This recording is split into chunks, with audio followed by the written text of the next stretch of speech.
London से जारी British विदेश मंत्रालय की नई ट्रेवल एडवाइजरी में पाकिस्तान सीमा से 10 किलोमीटर के दायरे में जाने से मना किया गया है। अगर पाकिस्तान का नाम ले दिया तो फिर आप हाई अलर्ट होगा फिर पाकिस्तान, क्योंकि एक्सपेक्ट किया जाएगा कि डोमेस्टिक कंपल्जन्स वहां पर हैं, बिहार के सेकंड फेज का इलेक्शन होना है, कि कोई भी ऐसा एडवेंचर वो दोबारा कर सकते हैं। हम एक ऐसे हाइब्रिड जंग के मरहले में दाखिल हो चुके हैं जिसे शहजाद साहब तो कह रहे हैं कि हम जंग में हैं और कोशिश होनी चाहिए कि काउंटर टेररिज्म रहे वो काउंटर इंसर्जेंसी में ना बदले। अब ऑपरेशन सिंदूर 2 शुरू हो सकता है, पॉज बटन से उंगली हट सकती है। इसे लेकर खुफिया एजेंसी में हलचल तेज है। गृह मंत्रालय में 2.5 घंटे तक हाई लेवल बैठक हुई है। जोधपुर में एक बहुत बड़े ब्लास्ट की आवाज आई, फिर पता चला राजस्थान जोधपुर में जो इंडियन एयरक्राफ्ट है उन्होंने जो साउंड बैरियर है उसे तोड़ा और वो वहां पर अपनी मशक़ें कर रहे हैं। पूरा पाकिस्तान का एयर डिफेंस सिस्टम कॉम्प्रोमाइज्ड है, कॉम्प्रोमाइज हो चुका है और ब्रीच हुआ है और अपनी मर्जी से हिंदुस्तान ने जो है पाकिस्तान भर के अंदर निशाने मारे हैं। इनके एयर बेसिस को उन्होंने हिट किया है। नूरखान एयरबेस पिंडी के अंदर, बुलारी एयरबेस को, जनाब सखर एयरबेस, जैकबाबाद वगैरह हर जगह उन्होंने अपनी मर्जी से हिट किया है। तमाम स्लीपर सेल्स जो हैं पाकिस्तान में हिंदुस्तान के एजेंटों के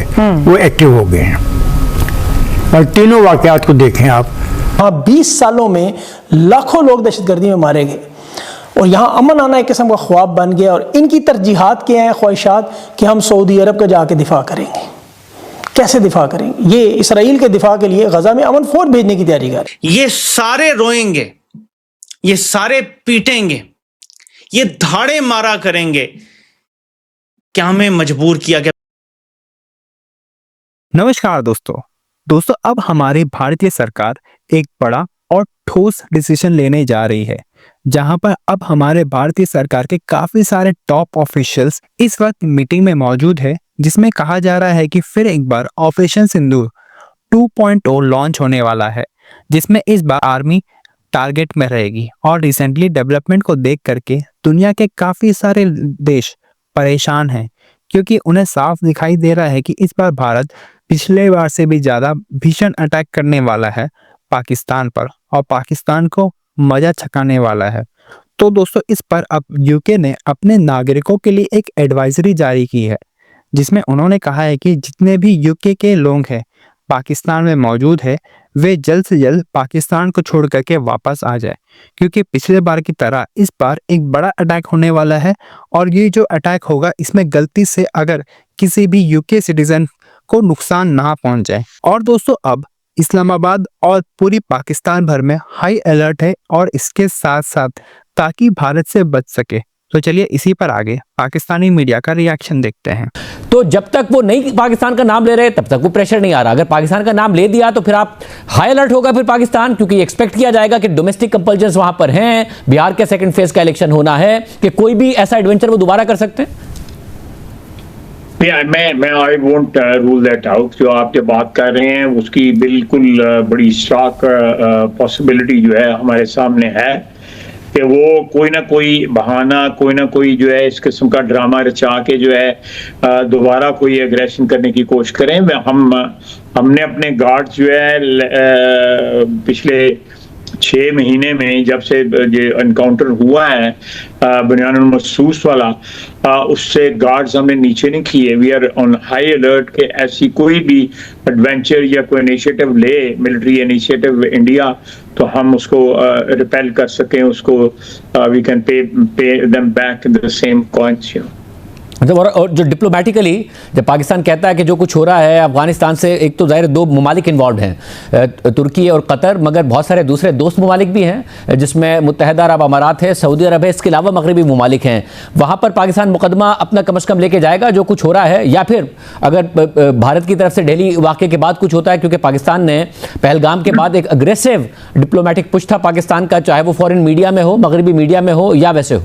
दहशतगर्दी भी है, सोशल मीडिया का भी एक हिस्सा मौजूद है और सियासत भी है। ये सभी एक हथियार बन चुके हैं। हम टैकल कर पा रहे हैं इसको?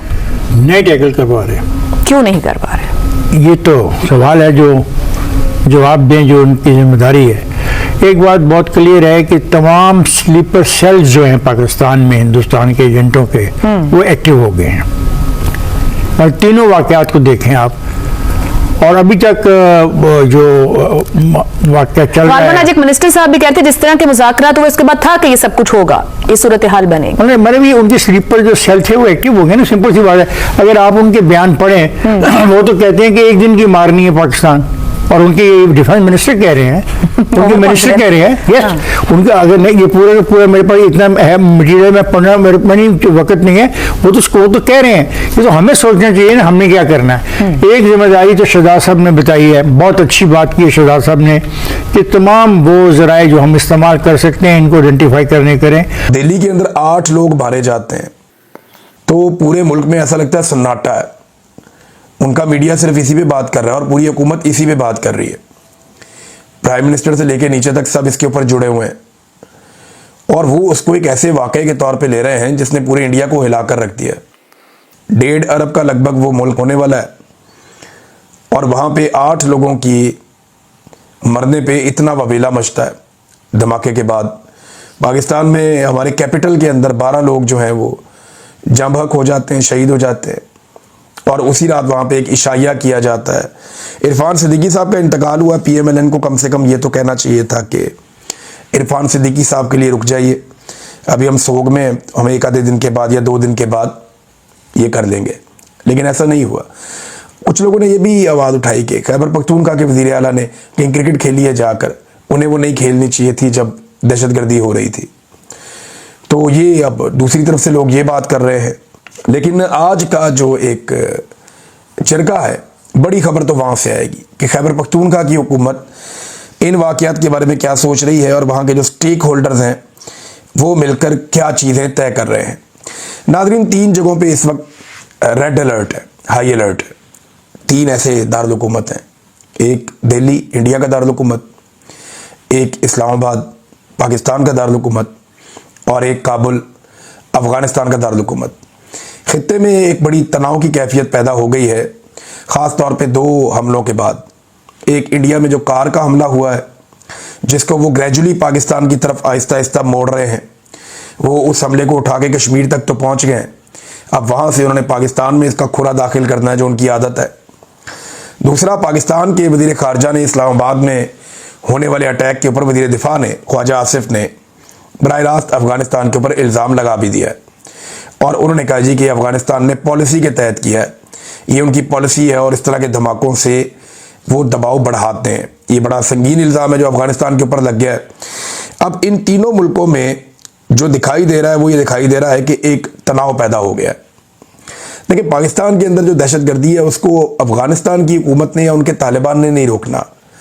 पाकिस्तान के अंदर जो दहशतगर्दी है वो पाकिस्तान की सिक्योरिटी फोर्सेस ने रोकनी है, हमारी इंटेलिजेंस ने उसे नाकाम बनाना है। जबकि हमने अफगानिस्तान के साथ ये मामला तय करने हैं, उनके साथ बिठाकर बात करनी है, दबाव डालकर सख्ती से, नरमी से, जैसे भी हमने करना है। अफगानिस्तान को ऑन बोर्ड लेना है दहशतगर्दी खत्म करने के लिए, ना सिर्फ पाकिस्तान में बल्कि अफगानिस्तान में भी।